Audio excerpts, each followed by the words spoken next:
ચલો, જય શ્રી કૃષ્ણ. કેમ છો? મજામાં ને? આપણે બાયોટેકનોલોજીને આગળ વધારીએ.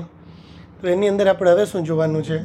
લાસ્ટ લેક્ચરની અંદર આપણે એવું જ વાત કરી કે ભાઈ અત્યાર સુધી આપણે આ પાઠની અંદર જે કાંઈ પણ વસ્તુ જોઈ એ બધી વસ્તુઓને આપણે પ્રેક્ટિકલી શું કરવાનું હોય એ આપણે વાત કરતા હતા, રાઈટ? તો એમાંથી પહેલો પ્રશ્ન આપણે જોયો, જનીન દ્રવ્યોનું અલગીકરણ. 2 મિનિટમાં રિવાઇઝ કરી દઉં પ્રશ્ન. એમાં એ વાત એમ હતી કે આપણે સૌથી પ્રમાણે રુચિ પ્રમાણેના જનીનોનું અલગીકરણ કરવાની જ્યારથી આપણે શરૂઆત કરી ને ત્યારથી પુનઃસંયોજિત ડીએનએ ટેકનોલોજીની પણ શરૂઆત થઈ. જ્યારથી આપણે રુચિ પ્રમાણે ઈચ્છા મુજબના ડીએનએના અણુઓને અલગીકૃત કરવાની શરૂઆત કરી ત્યારથી જ એકચ્યુઅલમાં પુનઃસંયોજિત ડીએનએ ટેકનોલોજીની પણ શરૂઆત થઈ. આ દાતા ડીએનએ આપણે રિસ્ટ્રિક્શન ઉત્સેચક વડે મૂળ ડીએનએને કાપી અને મેળવીએ છીએ. દાતા ડીએનએ આપણે ક્યાંથી મેળવીએ છીએ? રિસ્ટ્રિક્શન ઉત્સેચકને મદદ વડે દાતા ડીએનએને કાપી અને મેળવીએ છીએ. પણ રિસ્ટ્રિક્શન ઉત્સેચક તો બહુ ચોખ્ખું આપણે વાત થઈ એમ કે રિસ્ટ્રિક્શન ઉત્સેચક તો ડીએનએ ઉપર ત્યારે જ અસર કરે કે જ્યારે આ ડીએનએ બીજા મહાઅણુઓની ભેળસેળથી મુક્ત અને શુદ્ધ સ્વરૂપનો હોય. રિસ્ટ્રિક્શન ઉત્સેચક ડીએનએ ઉપર ક્યારે અસર કરે? રિસ્ટ્રિક્શન ઉત્સેચક ડીએનએ ઉપર ત્યારે જ અસર કરે કે જ્યારે આ ડીએનએ બીજા બધા મહાઅણુઓની ભેળસેળથી મુક્ત અને શુદ્ધ સ્વરૂપનો હોય. પણ શું કોષ કેન્દ્રીય સજીવમાં તો ડીએનએ કોષ કેન્દ્ર પટલ, કોષ રસ, જુદા જુદા પ્રકારના પટલ અને જુદા જુદા પ્રકારના પ્રોટીન, પોલિસેકેરાઇડ, લિપિડ્સ એ બધે વડે ઘેરાયેલો હોય. તો આ બધા ઘટકોને ડિઝોલ્વ કરવા પડે, એમાંથી ડીએનએને મુક્ત કરવા પડે. સૌથી પહેલાં બેક્ટેરિયાનું કોષ દિવાલ તોડવા માટે લાઇસોઝાઇમ, વનસ્પતિ માટે સેલ્યુલોઝ, ફૂગ માટે કાઇટિનેસ, જો પ્રાણી કોષ હોય તો લિપોપ્રોટીન, લાઇપેઝ અને પ્રોટીએઝ ઉત્સેચકોનો ઉપયોગ કરવામાં આવે. હવે કે તમારે જો એમાંથી આરએનએ દૂર કરવો છે તો રિબોન્યુક્લિયસ ઉત્સેચક નાખી દો, પ્રોટીન દૂર કરવો છે તો પ્રોટીએઝ ઉત્સેચક નાખી દો. ઇનશોર્ટ જે ઘટકને દૂર કરવો છે ને એને લગતો પાચક ઉત્સેચક એની અંદર ઉમેરો એટલે ઘટકનું થઈ જશે ડાયજેશન. લાસ્ટમાં ઠંડો ઇથેનોલ ઉમેરો એટલે ડીએનએના મૂળ સ્વરૂપે તળિયાની બાજુમાં અવક્ષેપિત થઈ જાય છે. આ પ્રકારે તળિયે તમને દોરી કે તાતણા તમને જે જોવા મળે છે દેટ ઇઝ ડીએનએ ઓનલી. એમ ડીએનએના અણુઓ જ દર્શાવે છે. આગળ જઈએ હજી તો કે હવે શું કરશું આપણે? તો કે આ જે ઓલી વસ્તુ હતી એ જ તો કે ભાઈ રિસ્ટ્રિક્શન ઉત્સેચકને જે ચોખ્ખો ડીએનએ અણુ જોતો હતો, ફાઇન, આપણે ડીએનએ ચોખ્ખો અણુ આપી દીધો. એ અણુને લઈ અને રિસ્ટ્રિક્શન ઉત્સેચક સામે એક્સપોઝ કરવાનો. રિસ્ટ્રિક્શન ઉત્સેચક સામે તમે એનો એક્સપોઝ કરશો ને ત્યારે રિસ્ટ્રિક્શન ઉત્સેચક ઓળખ શૃંખલા પાસેથી ડીએનએને કાપશે. જ્યારે રિસ્ટ્રિક્શન ઉત્સેચક ડીએનએને કાપશે ને ત્યારે એક શૃંખલિત ડીએનએનો પ્રલંબિત વિસ્તાર બનશે જેને ચીપકૂછેડો કહેવામાં આવશે. શું કહેવામાં આવે છે? હવે રિસ્ટ્રિક્શન ઉત્સેચક સામે ડીએનએને તમે એક્સપોઝ કર્યો. રિસ્ટ્રિક્શન ઉત્સેચક સામે ડીએનએને જ્યારે તમે એક્સપોઝ કરો છો ત્યારે રિસ્ટ્રિક્શન ઉત્સેચક ડીએનએને કાપશે. જ્યારે રિસ્ટ્રિક્શન ઉત્સેચક ડીએનએને કાપશે ત્યારે તમને શું મળશે? ત્યારે તમને એક સૂત્રીય ડીએનએનો પ્રલંબિત અથવા લંબાયેલો વિસ્તાર મળશે. એને ચીપકૂછેડો કહેવામાં આવે છે. જ્યારે તમે રિસ્ટ્રિક્શન ઉત્સેચક વડે ડીએનએને કાપો છો ત્યારે તમને એક સૂત્રીય ડીએનએનો પ્રલંબિત અથવા તો લંબાયેલો વિસ્તાર મળશે. આ પ્રલંબિત અથવા લંબાયેલો વિસ્તાર એટલે શું? પ્રલંબિત અથવા લંબાયેલો વિસ્તાર એટલે ચીપકૂછેડો, રાઈટ? લાઇગેઝ ઉત્સેચકની મદદ વડે એક ચીપકૂછેડા સાથે બંધ બેસતો બીજો પૂરક ચીપકૂછેડો જોડી અને ડીએનએનો સળંગ ખંડ બનાવી શકો છો. બરાબર છે?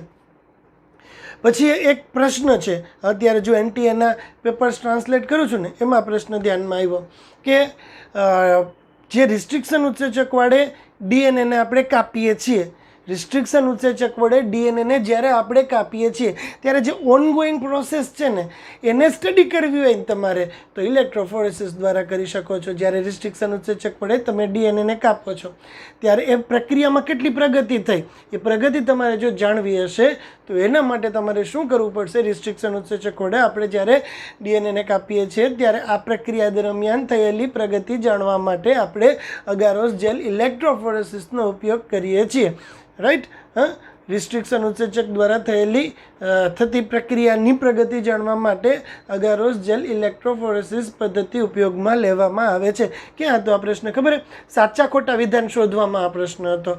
એટલે બેઠું વિધાન જો આપણે સાંભળ્યું હોય તો જ તમને ધ્યાનમાં આવે, નહીં તો બેઠું વિધાન જો આપણે ના વાંચ્યું હોય તો આ પ્રશ્ન આપણે ખાલી ઓલું આગળનું યાદ હોય ને તો આ નહીં ચાલે. પણ આમાં છે જ બેઠી લીટી છે ટેક્સ્ટ બુકની અંદર કે રિસ્ટ્રિક્શન ઉત્સેચક દ્વારા થતા પાચનની પ્રગતિ જાણવા માટે અગારોસ જેલ ઇલેક્ટ્રોફોરેસિસ પ્રક્રિયાનો ઉપયોગ કરવામાં આવે છે. પછી આગળ એની ઓલી જ વાત કરી છે કે ડીએનએ ફોસ્ફેટ સમુદ્ર આવે એટલે ઋણ વિદ્યુત ભારિત છે. એને અર્ધન વિદ્યુત ભારિત માધ્યમમાં જો અર્ધઘન ઘટ માધ્યમમાં મૂકવામાં આવે તો વિદ્યુત ક્ષેત્રના પ્રયોજનથી ધન ધ્રુવ તરફી ગતિ કરશે. આ પ્રકારે તમે ડીએનએના ટુકડાઓને આઇસોલેટ કરી શકો છો. આઇસોલેટ કરેલા આ ડીએનએના ટુકડાને લાઇગેઝ ઉત્સેચક વડે ડીએનએ લાઇગેઝ ઉત્સેચકની મદદ વડે જોડી આઇસોલેટ અથવા તો અલગીકૃત કરેલા ડીએનએના આ ટુકડાને ડીએનએ લાઇગેઝ ઉત્સેચકની મદદ વડે જોડી અને ડીએનએનો એક સળંગખંડ બનાવી શકાય છે. આ પ્રકારે આપણે પુનઃસંયોજિત ડીએનએ પ્રાપ્ત કરી શકીએ છીએ. એક સ્ટેપમાં તમને બધું કહી દીધું, બરાબર, કે રિસ્ટ્રિક્શન ઉત્સેચક છે કે જે શુદ્ધ સ્વરૂપે ડીએનએને જ્યારે તમે રિસ્ટ્રિક્શન ઉત્સેચકની સામે એક્સપોઝ કરશો તો રિસ્ટ્રિક્શન ઉત્સેચક ડીએનએનો ઓળખ શૃંખલા પાસેથી કાપે છે. રિસ્ટ્રિક્શન ઉત્સેચક દ્વારા થતી પ્રગતિ જો તમારે જાણવી છે તો એના માટે અગારોઝેલ ઇલેક્ટ્રોફોરેસિસનો ઉપયોગ કરશો. અગારોઝેલ ઇલેક્ટ્રોફોરેસિસ કયા સિદ્ધાંતો પર કાર્ય કરે છે? ડીએનએ ફોસ્ફેટ સમૂહ ધરાવે, રાઈટ, યાદ કરો, ત્રણ વસ્તુ હતી. ન્યુક્લિયોટાઇડ 3 વસ્તુનું બનેલું હતું. કઈ 3 વસ્તુમાંથી ન્યુક્લિયોટાઇડ બનેલું હતું? પેન્ટોઝ શર્કરા, નાઇટ્રોજન બેઝ અને ફોસ્ફેટ સમૂહ. આ 3 વસ્તુથી ન્યુક્લિયોટાઇડ બનતું હતું. H3PO4 માઇનસ ફોસ્ફેટ સમૂહ એટલે શું? H3PO4 minus. તો આ ફોસ્ફેટ સમૂહ છે એ ઋણ વિદ્યુત ભારિત છે, એટલા માટે ડીએનએ ઓલ્સો ઋણ વિદ્યુત ભારિત છે.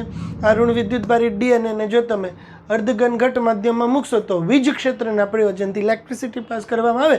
સોલિડ માધ્યમ હોય, જેલવાળું સોલિડ માધ્યમ હોય, એની અંદર ઇલેક્ટ્રિસિટી પાસ કરવામાં આવે તો પોતાના કદના આધારે, ઘનતાના આધારે ડીએનએના અણુઓ છે અલગ અલગ લેવલ ઉપર ગતિ કરશે. આ પ્રકારે પુનઃસંયોજિત ડીએનએ, આ પ્રકારે તમને ડીએનએના ફ્રેગમેન્ટ્સ, કટકા પ્રાપ્ત થાય છે. હવે આ કટકાને લાઇગેઝ ઉત્સેચકની મદદ વડે જોડી અને ડીએનએનો એક સળંગખંડ બનાવી શકાય છે. આ પ્રકારે પુનઃસંયોજિત ડીએનએ પ્રાપ્ત થાય છે. ચલો ડન, આટલી વસ્તુ સમજાઈ ગઈ. હવે પાછો એક પ્રશ્ન છે, લખી નાખું બોર્ડ ઉપર. ચોક્કસ જગ્યાએથી ડીએનએની કાપણી, 2 માર્ક્સનો પ્રશ્ન બનશે. ચોક્કસ જગ્યાએથી ડીએનએની કાપણી. ચોક્કસ જગ્યાએથી ડીએનએની કાપણી. કઈ વસ્તુ? ચોક્કસ જગ્યાએથી ડીએનએની કાપણી. ડીએનએને આપણે ચોક્કસ જગ્યાએથી કટ કરવો છે ત્યારે કેવી રીતે આ વસ્તુ થશે? તો કે શુદ્ધ કરેલા શુદ્ધ ડીએનએના અણુને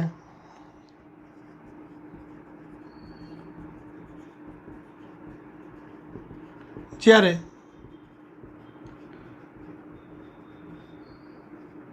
રિસ્ટ્રિક્શન ઉત્સેચકની હાજરીમાં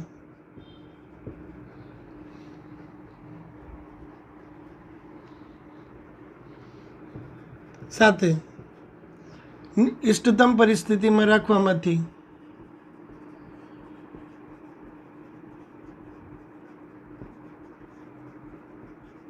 ઉત્સેચક ડીએનએને ઓળખ શૃંખલા પાસેથી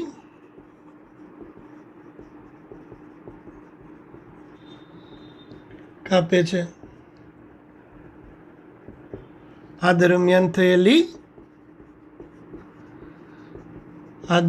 થયેલી નહીં થતી પ્રગતિ જોવા માટે, આ દરમિયાન થતી પ્રગતિ જોવા માટે અગારોઝ જેલ ઇલેક્ટ્રોફોરેસિસ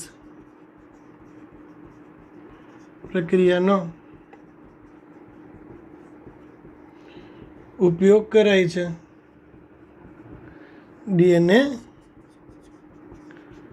ફોસ્ફેટ સમૂહ ધરાવે છે.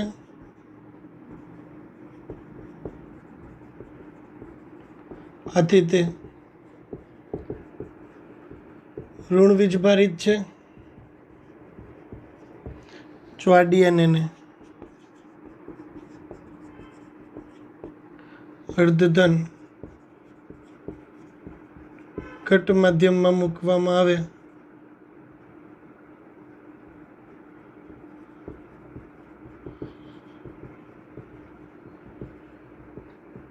તો વીજ ક્ષેત્રના પ્રયોજનથી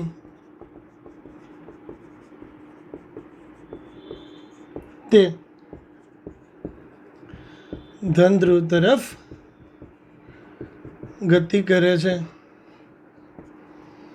હવે શું કહે છે? કે આ પ્રક્રિયા વાહક ડીએનએ દ્વારા પણ પુનરાવર્તિત કરી શકાય છે. આ પ્રક્રિયા વાહક ડીએનએ દ્વારા પણ પુનરાવર્તિત કરી શકાય છે. હવે આગળ જઈએ પાછા કે ડીએનએના જોડાણ માટે રિસ્ટ્રિક્શન ઉત્સેચક જુદા જુદા સ્ત્રોતોએથી મેળવેલા. હવે જુદા જુદા સ્ત્રોતોએથી મેળવેલા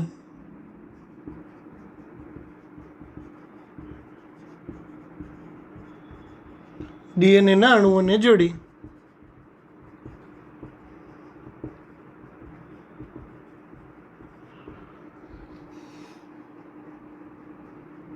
નહીં ડીએનએના અણુઓને જોડવા માટે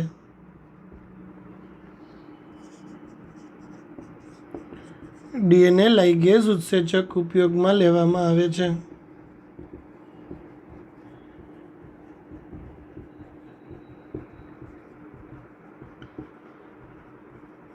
રાઈટ. આ ઉત્સેચક શું કરશે? આ ઉત્સેચક ચીપકુ છેડાને હાઇડ્રોજન બંધ વડે જોડી ડીએનએનો એક સળંગખંડ બનાવશે, જેને પુનઃ સંયોજિત ડીએનએ કહેશું.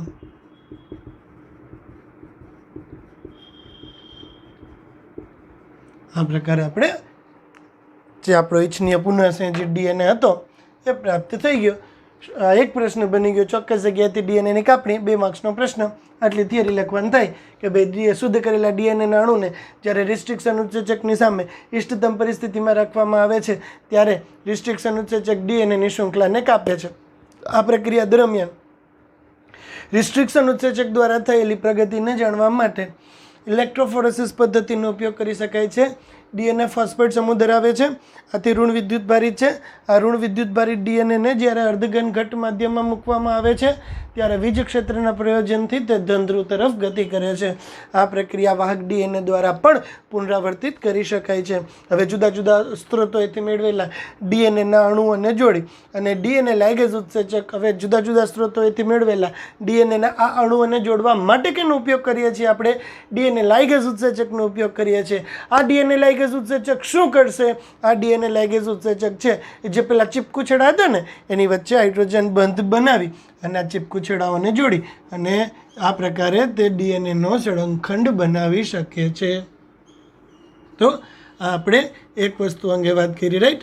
હવે જે મુખ્ય વસ્તુ આપણે જોવાની છે ને, હવેનો જે પ્રશ્ન છે ને એ 100% પૂછાય જ. PCR polymerized chain reaction, most IMP પ્રશ્ન.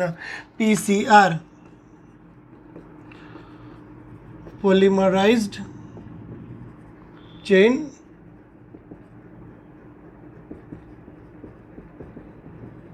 રિએક્શન. ગુજરાતી. બહુલકીય ઉત્સેચક શૃંખલિત પ્રતિક્રિયા. બહુલકીય ઉત્સેચક શૃંખલિત પ્રતિક્રિયા, that is PCR. Polymerized chain reaction, બહુલકીય ઉત્સેચક શૃંખલિત પ્રતિક્રિયા. પીસીઆર, that is બહુલકીય ઉત્સેચક શૃંખલિત પ્રતિક્રિયા. હવે આ ટોપિક શું કહે છે તમને? સરસ ઇન્ટરેસ્ટિંગ વસ્તુ છે કે આપણે પહેલાં રિસ્ટ્રિક્શન ઉત્સેચક વડે ડીએનએને કાપીએ છીએ. રાઈટ. પછી એને 2 પ્રકારે રિસ્ટ્રિક્શન ઉત્સેચક વડે આપણે જ્યારે ડીએનએને કાપીએ છીએ ત્યારે રિસ્ટ્રિક્શન ઉત્સેચક વડે કાપેલા આ ડીએનએના અણુઓનું બહુગુણન કરવા માટે રિસ્ટ્રિક્શન ઉત્સેચક વડે આપણે જ્યારે ડીએનએને કાપીએ છીએ ને ત્યારે રિસ્ટ્રિક્શન ઉત્સેચક દ્વારા કાપવામાં આવેલા આ ડીએનએનું બહુગુણન તમે 2 પ્રોસિજરથી કરી શકો છો. કાં તો તમે એને પ્લાઝમિડ અને બેક્ટેરિયોફેઝની અંદર દાખલ કરી અને એનું બહુગુણન કરી શકો છો, અને બીજી આ પદ્ધતિ પીસીઆર પોલિમરાઇઝ્ડ ચેન રિએક્શન, આ પદ્ધતિ દ્વારા શું કરી શકાય? આ પદ્ધતિનો ફાયદો શું છે?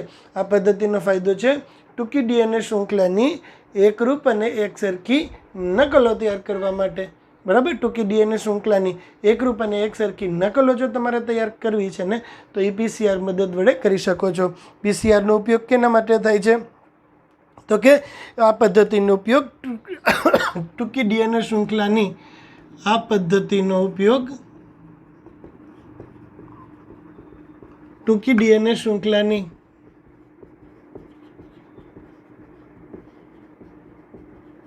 એકરૂપ અને એક સરખી નકલો તૈયાર કરવા માટે થાય. ઓકે, તો આ પ્રશ્ન પહેલી જ લીટી અને પહેલો જ પ્રશ્ન આપણો બન્યો કે પીસીઆરનો ઉપયોગ શું. પહેલાં તો બે નામ થઈ ગયા, PCR polymerized chain reaction, Gujarati નામ બહુલકીય ઉત્સેચક શૃંખલિત પ્રતિક્રિયા. પોલિમરાઇઝ્ડ ચેન રિએક્શન બહુલકીય ઉત્સેચક શૃંખલિત પ્રતિક્રિયા. ટૂંકી ડીએનએ શૃંખલાની એકરૂપ અને એકસરખી નકલો તૈયાર કરવી હોય.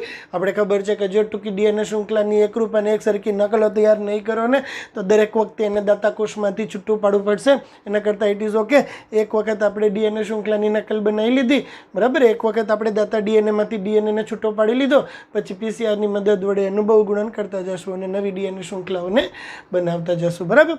તો આ પદ્ધતિનો ઉપયોગ કેના માટે થાય છે? ટૂંકી ડીએનએ શૃંખલાની એકરૂપ અને એકસરખી નકલો તૈયાર કરવા માટે PCR that is polymerized chain reaction પદ્ધતિનો ઉપયોગ કરવામાં આવે છે.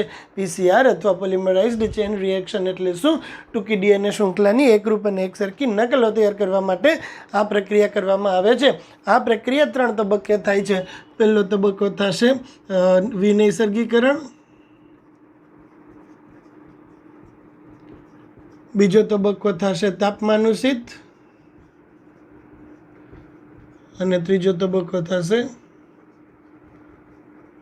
વિસ્તૃતીકરણ. આપણી ચોપડીમાં જે છે ને એના કરતાં જરાક વધારે ડિટેલ સાથે હું તમને ભણાવું છું આ પ્રશ્ન. પહેલો તબક્કો એટલે વિનૈસર્ગીકરણ. આ એક ડીએનએ છે, જોજો આ ડીએનએની શૃંખલા છે, રાઈટ.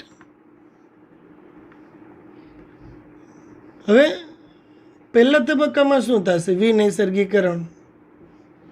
એક સાઈડ 3 વાળો છેડો, એક સાઈડ 5 વાળો છેડો. This is 5 prime end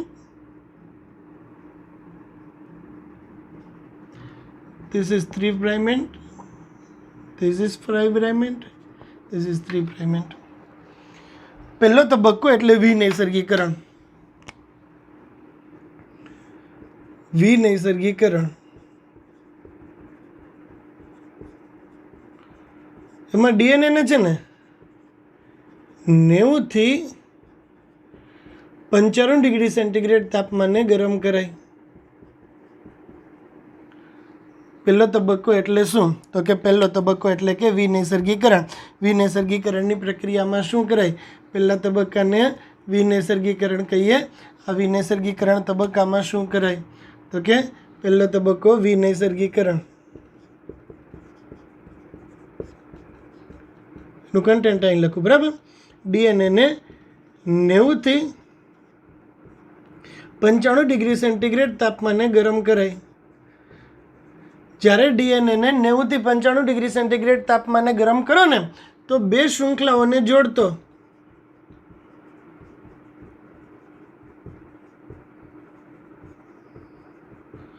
hydrogen બંધ તૂટે. બરાબર. હાઇડ્રોજન બંધ તૂટે ને એટલે તમને આ બે શૃંખલાઓ છૂટી પડેલી જોવા મળે.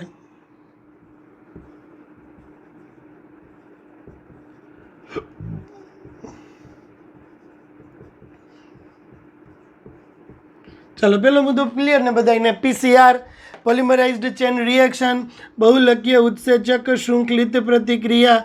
ટૂંકી ડીએનએ શૃંખલાની એકરૂપ અને એકસરખી નકલો તૈયાર કરવા માટે જે પદ્ધતિ ઉપયોગમાં લેવામાં આવે તેને પીસીઆર અથવા પોલિમરાઇઝ્ડ ચેન રિએક્શન બહુલકીય ઉત્સેચક શૃંખલિત પ્રતિક્રિયા કહેવામાં આવે. આ પ્રક્રિયા દરમિયાન સૌથી પહેલાં આ પ્રક્રિયા દરમિયાન સૌથી પહેલાં ડીએનએ જે અણુ હશે ને એને 90 થી 95 ડિગ્રી સેન્ટીગ્રેડ તાપમાને ગરમ કરવામાં આવે. જ્યારે ડીએનએને તમે 90 થી 95 ડિગ્રી સેન્ટીગ્રેડ તાપમાને ગરમ કરો ત્યારે બે શૃંખલાઓને જોડતો હાઇડ્રોજન બંધ તૂટી જાય. હાઇડ્રોજન બંધ તૂટી જાય એટલે બે શૃંખલાઓ એકબીજાથી છૂટી પડી જાય છે. આ બંને શૃંખલાઓ એકબીજાથી છૂટી પડી ગઈ. આ 5 પ્રાઇમ 3 પ્રાઇમ 5 પ્રાઇમ 3 પ્રાઇમ. ચલો ડન. હવે શું થશે?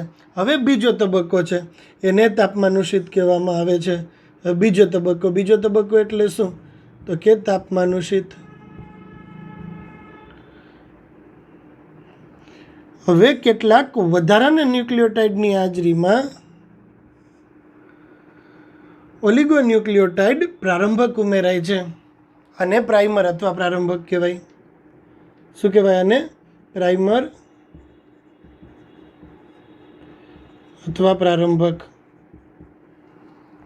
ડીએનએ સ્વયંજનનની પ્રક્રિયા કરવી હોય ને મિત્રો તો હાથે ના થાય. લાઈક આપણે દૂધનું દહીંમાં કન્વર્ઝન કરવું હોય ને તો દૂધનું દહીંમાં કન્વર્ઝન હાથે નહીં થાય. એના માટે તમારે શું કરવું પડશે? દૂધને દહીંમાં રૂપાંતરિત કરવા માટે, દૂધનું રૂપાંતરણ દહીંમાં કરવા માટે તમારે એની અંદર મેરવણ નાખવું પડશે, છાશ નાખવી પડશે, તો દૂધનું દહીંમાં રૂપાંતરણ થાય. નહીંતર દૂધ બગડી જાય, દહીં ના બને, દૂધ બગડી જશે, વેસ્ટ થઈ જશે. તો અહીં ડીએનએનું સંયોજન જાતે ના થઈ જાય. ડીએનએના સંયોજનની શરૂઆત કરવા માટે તમારે એની અંદર પ્રારંભક અથવા તો પ્રાઇમર ઉમેરવું પડે. વળી આપણો નવો પ્રશ્ન થઈ ગયો, પ્રાઇમર એટલે શું? બરાબર ને? કે પહેલાં આપણે વિનૈસર્ગીકરણ ડન ને કે 90 થી 95 ડિગ્રી સેન્ટીગ્રેડ તાપમાને ગરમ કરો તો વચ્ચે જે હાઇડ્રોજન બંધ હોય એ હાઇડ્રોજન બંધ તૂટી જાય. હાઇડ્રોજન બંધ તૂટે તો બે શૃંખલાઓ છૂટી પડી જાય. હવે તાપમાનુષિત એટલે શું? હવે કેટલાક વધારાના ન્યુક્લિયોટાઇડની હાજરીમાં ઓલિગોન્યુક્લિયોટાઇડ યુક્ત પ્રારંભકો દાખલ કરાય. હવે કેટલાક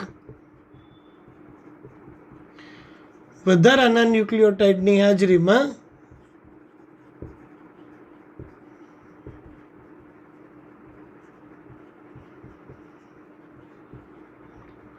ઓલિગોન્યુક્લિયોટાઇડ યુક્ત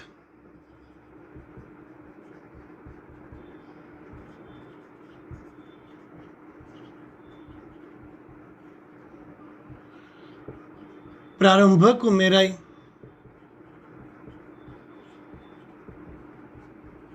આજે આપણા માટે એક નવો શબ્દ આપણી બાયોલોજીની ડિક્શનરીમાં સેવ કરવાનો છે. જ્યારે પણ તમારી સામે ઓલિગો શબ્દ આવે ને તો એનો અર્થ કાઢવાનો ઓછા એકમ યુક્ત. ઓલિગો મીન્સ ઓછા એકમ ધરાવતો. ઓલિગો મીન્સ ઓછા એકમ ધરાવતો. હવે જ્યારે ઓલિગોન્યુક્લિયોટાઇડ યુક્ત પ્રારંભક દાખલ કરવામાં આવે ને ત્યારે હવે આ પ્રારંભક ઉમેરવામાં, રાઈટ? પ્રારંભક શું છે? તો કે આ પ્રારંભક આ લક્ષ્ય શૃંખલા છે, એના અંતિમ છેડે બંધ બેસતું પૂરક છે. લક્ષ્ય શૃંખલાને અંતિમ છેડે બંધ બેસતું પૂરક છે પણ વિરોધી શૃંખલા ઉપર આવેલું હોય. આ પ્રારંભક લક્ષ્ય શૃંખલાના અંતિમ છેડે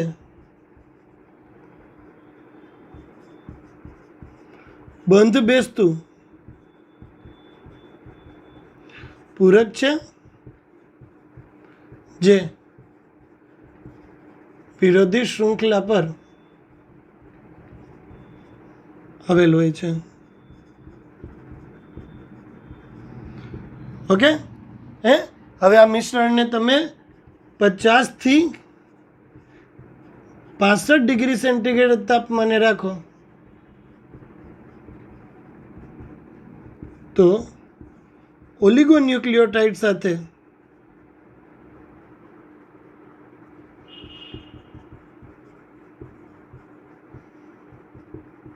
હવે આ મિશ્રણને જ્યારે 50 થી 65 ડિગ્રી સેન્ટીગ્રેડ તાપમાને રાખવામાં આવે ત્યારે ઓલિગોન્યુક્લિયોટાઇડ સાથે પ્રારંભક તાપમાનુષિત થાય છે.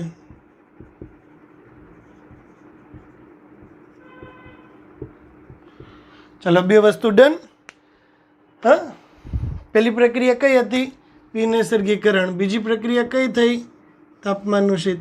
તાપમાનનું શીતમાં શું કર્યું? પહેલાં જે વધારાના આપણે કન્સેપ્ટ બેસે છે મનમાં, શું કહેવા માગું છું કે જે આપણે પ્રક્રિયા કરાવી છે પુનઃસંયોજનની પ્રક્રિયા દરમિયાન આપણે નવા ડીએનએ અણુઓ બનાવવા છે, તો એના માટે ડીએનએની પ્રતિકૃતિઓ નકલ તૈયાર કરવી છે આપણે, તો એના માટે તમે તાપમાનનું શીત કરવું પડે. તાપમાનનું શીતમાં શું કર્યું? તો કે પ્રાઇમર દાખલ કર્યું. પ્રાઇમર શું કામ દાખલ કર્યું? તો કે ભાઈ જ્યાં સુધી તમે પ્રાઇમર એડ નહીં કરો ને ત્યાં સુધી પુનઃસંયોજનની આ પ્રક્રિયાની શરૂઆત જ નહીં થાય. તો આમ પુનઃસંયોજનની પ્રક્રિયાની શરૂઆત કરવી હશે ને તમારે, તો એની અંદર તમારે પ્રાઇમર એડ કરવું પડશે. આ પ્રાઇમર શું છે? તો કે આ પ્રાઇમર લક્ષ્ય શૃંખલાના અંતિમ છેડે બંધ બેસતું એક પૂરક છે કે જે વિરોધી શૃંખલા ઉપર આવેલું હોય. આ મિશ્રણને 50 થી 65 ડિગ્રી સેન્ટીગ્રેડ તાપમાને લઈ આવો ને તો ઓલિગોન્યુક્લિયોટાઇડ સાથે પ્રારંભક તાપમાનનું શીત થાય છે. હવે શું કરશું? જોજો, આ બે વસ્તુ થઈ ગઈ. હવે છે ને થર્મસ એક્વેટિક્સ નામના બેક્ટેરિયામાંથી મેળવેલો ડીએનએ પોલિમરેઝ ઉત્સેચક દાખલ કરવામાં આવે. હવે ત્રીજી પ્રક્રિયા, ત્રીજો તબક્કો કે જેનું નામ છે વિસ્તૃતીકરણ.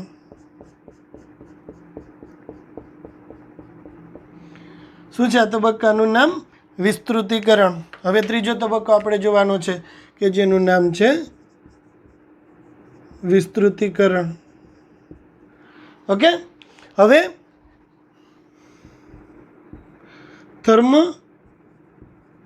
થર્મસ એક્વેટિક્સ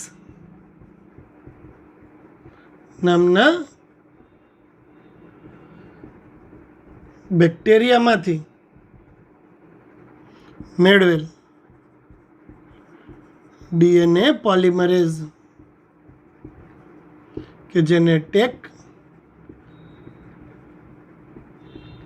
પોલિમરેઝ પણ કહેવામાં આવે છે, દાખલ કરાય.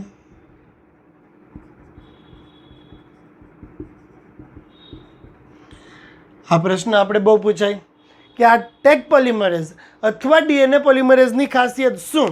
આ ટેક પોલિમરેઝ અથવા ડીએનએ પોલિમરેઝની ખાસિયત એ છે કે ઊંચા તાપમાને સક્રિય રહી શકે છે.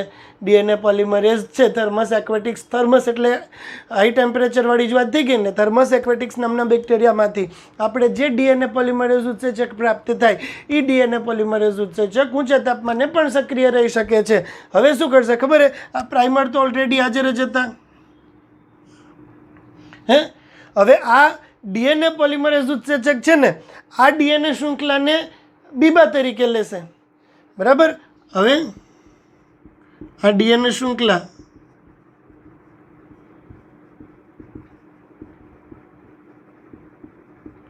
પાયા તરીકે લઈ, બીબા તરીકે લઈ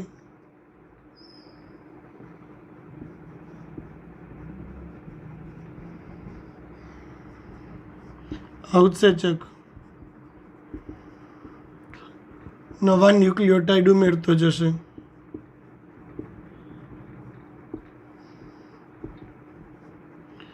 નવા ડીએનએ ખંડોનું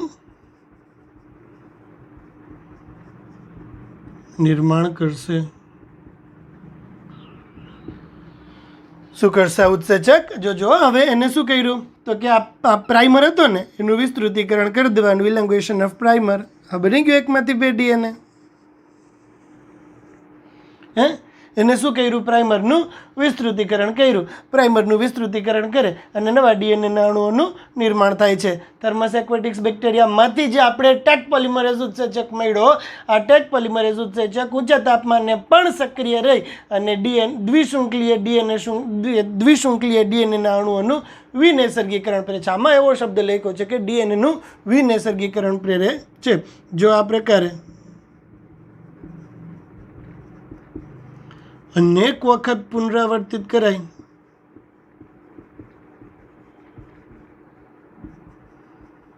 તો ડીએનએના અબજો ખંડ મળે છે. ખાલી તમે આવા 30 ચક્રો કરશો ને, 30 ચક્રો, તો એ તમને 1 અબજ ડીએનએના અણુ મળશે. કેટલા? 30 જ વખત આ પ્રક્રિયા રિપીટ કરો ને તમે ખાલી, તો પહેલામાં 1માંથી 2 મળ્યા, બીજા 2માંથી 4 મળ્યા, 4માંથી 8, 8માંથી 16, 16માંથી 32, તમે ડબલ કરતા જશો ને 30મા દિવસે પહોંચશો ને તો તમને આવા 30 ચક્ર થશે ને તો એ ખાલી 1 અબજ જેટલા અણુઓનું નિર્માણ થઈ શકે છે. ઓકે, અને ઓલું યાદ રહેશે ને કે ડીએનએ પોલિમરેઝ, આ જે ટેક પોલિમરેઝ ઉત્સેચક છે એ ઊંચા તાપમાને પણ સક્રિય રહી અને દ્વિશૃંખલિત ડીએનએનું વિનૈસર્ગીકરણ પ્રેરે છે. કેટલી જગ્યા છે? નથી. આ ટેક પોલિમરેઝ ઉત્સેચક અહીંયા લખું છું પણ તમે લાસ્ટમાં લખજો. આ ટેક પોલિમરેઝ ઉત્સેચક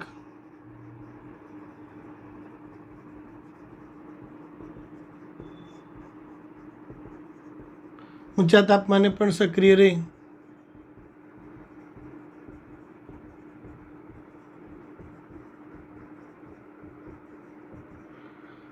દ્વિસૂત્રીય ડીએનએ શૃંખલાનું દ્વિશૃંખલિત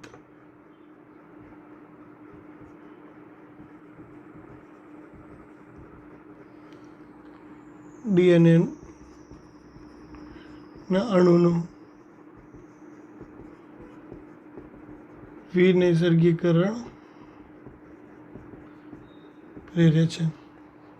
બરાબર. અહીંયા મને શું ભૂલ લાગે છે કે અહીંયા વિસ્તૃતીકરણ આવવું જોઈએ, અહીંયા વિસ્તૃતીકરણ લખ્યું છે ને અહીંયા એ લોકો વિનૈસર્ગીકરણ લખે છે, પણ ઇટ્સ ઓકે, ટેક્સ્ટ બુકમાં આપણે લખ્યું છે તો આપણે લખવું જ પડશે. આપણા મનથી એમાં કંઈ ફેરફાર કરી શકશું નહીં. રાઈટ. આ મુદ્દો અહીંનો નથી એટલું યાદ રહે.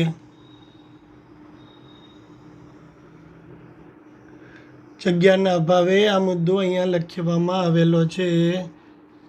આનું ઘર અહીંયા નથી, આનું ઘર અહીંયા છેલ્લે છે. ચાલો ડન. તો આ 2 વસ્તુ થઈ આપણે આજે. પોલિમરાઇઝ્ડ ચેન રિએક્શન એકદમ સિમ્પલ વસ્તુ, આમ મને હાવ હેલું લાગે, કંઈ છે જ નહીં આની અંદર. પોલિમરાઇઝ ચેન રિએક્શન એટલે શું? તો કે જે ટૂંકી પોલિન્યુક્લિયોટાઇડ શૃંખલા, ડીએનએની જે ટૂંકી પોલિન્યુક્લિયોટાઇડ શૃંખલા હોય ને એની એકરૂપ અને એકસરખી નકલો તૈયાર કરવા માટે આપણે જે પદ્ધતિ ઉપયોગમાં લઈએ છીએ એ પદ્ધતિને પીસીઆર અથવા પોલિમરાઇઝ્ડ ચેન રિએક્શન કહીએ છીએ. આ પદ્ધતિ 3 તબક્કે થાય: વિનૈસર્ગીકરણ, તાપમાન ઉષ્ણિત અને વિસ્તૃતીકરણ. જ્યારે આપણે ડીએનએના અણુઓ છે એને 90 થી 95 ડિગ્રી સેન્ટીગ્રેડ તાપમાને રાખશું.